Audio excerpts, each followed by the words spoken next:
Please. Yes, I have a question here about the Quranic words فَبِهُدَاهُ مُقْتَدِهِ. فَبِهُدَاهُ مُقْتَدِهِ. It's said to the Holy Prophet sallallahu alaihi wasallam. So what does it mean?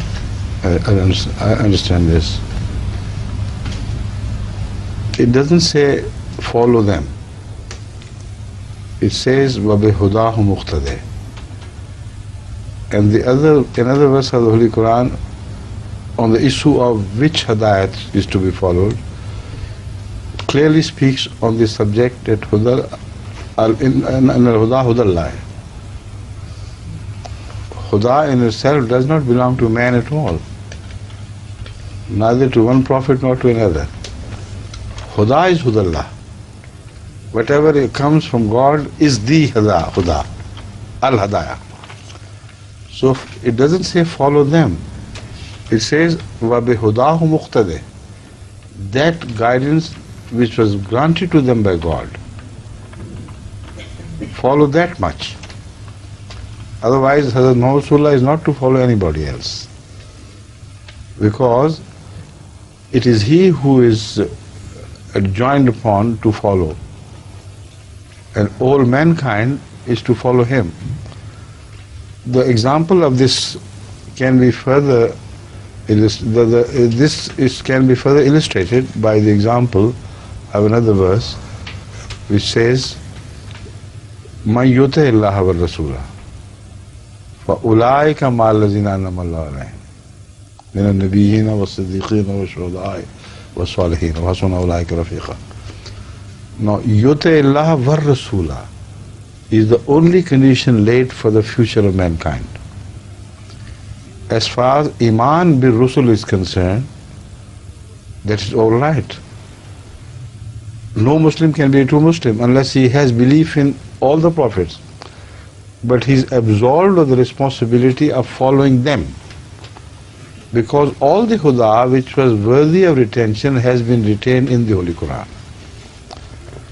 So bihudahum means their huda has already been granted to you, which we had granted them.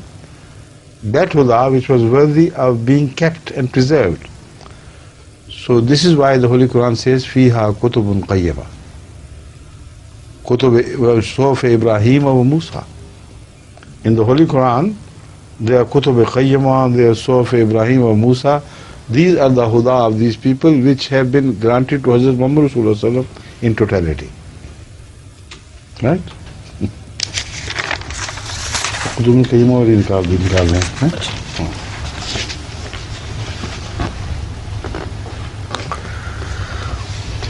Now this verse which I quoted is in answer to the objections raised by the Ahl Kitab, the people of the book. They said they used to tell their followers that follow him only in that much which has been revealed to our prophets before, and where his guidance differs, don't follow him. This was the practice of the people of the book at the time of Hazrat Muhammad Rasulullah. God has responded to that. He said to guide is for God. It is his prerogative. Whatever he guides and in whatsoever manner he guides, that is guidance. Guidance is not that he should give the same thing all over again, what he gave to you, and no more. Because in fact, with the passage of time, the prophets who come later, their religious education is broadened. They bring more wisdom and more teachings than the earlier prophets, because there is a constant evolution in religious teachings until it reached its perfection. Al-yawma akmaltu lakum deenakum wa atmamtu alaykum ni'mati wa raditu lakum al-islam deena. Till that time, the guidance was continuously being added upon.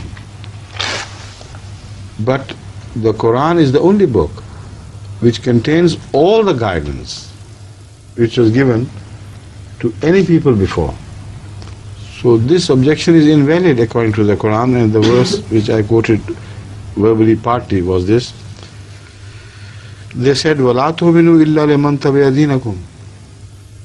قل ان الہدی ہدی اللہ ان یؤتی احد مثل ما اوتیتم او یحاجکم عند ربکم قل ان الفضل بید اللہ یؤتیہ من یشاء واللہ واسع علیم. It says ان یؤتی احد مثل ما اوتیتم, like he guided you, if he chooses others to guide, it's absolutely all right, because he has the right to guide whomsoever he pleases. In al-fadla biyadillah yutihi man yasha. So the issue is whether this guidance is from God or not. The issue that it is exactly the same as previously given or not is irrelevant.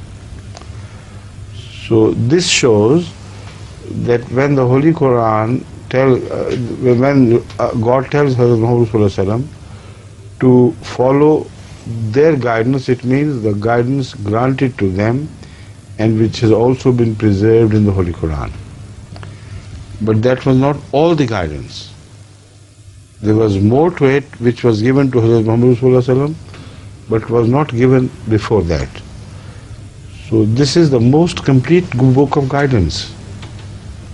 And after that, we do not need any guidance from any other book. That is one meaning. One meaning. And the other is the progressive meaning. It is also very important for us to understand. Hazrat Sallallahu Alaihi Wasallam was not bestowed the whole of the book in one day. It took 23 years for the completion of this great book. What of such situations where he needed guidance and there was no guidance as yet vouched in the Quran? The revelation has not yet taken place. There is so much of the Quran to be revealed later. We know definitely from Hadith that the practice of Hazrat Sallallahu Alaihi Wasallam during such problems was to follow the guidance of the earlier prophets. That is why he fixed the Qibla in the direction of Baitul Maqdis. So this is another meaning to this verse. I believe the comprehensive meaning is the one which I have just mentioned. But if it doesn't satisfy anybody, he can find peace in this meaning, which is fully supported by the practice of Muhammad Sallallahu Alaihi Wasallam, that before a definite answer was bestowed upon him in relation to any religious problem, it was his custom to follow the teachings of the older prophets. Now, why did he do it if he was not given authority? He never did things for himself. So perhaps in this verse lies the authority for him. فَبِهُدَاهُمْ مُقْتَدِهِ. They are valid as long as new teachings are not granted to you. Right?